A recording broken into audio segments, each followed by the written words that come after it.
Hello everyone, welcome back. So in this video is how to change our ringtone of Beetel M71 landline telephone. So this is analog. At first, press this ring button, the green ring button. So now, press and continue pressing the green button. And 4, so it's ringing.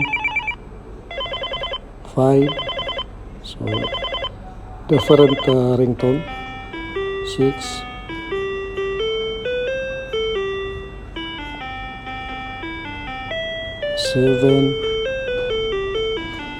so there are 9 ringtone available on this telephone. 8, so it's different ringtone.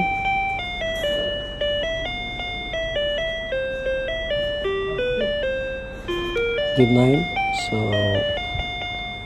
example, let's select 9 ringtone.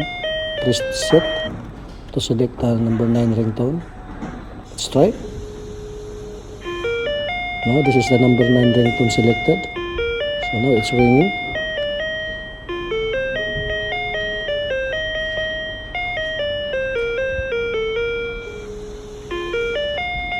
And now it's done. Thank you for watching.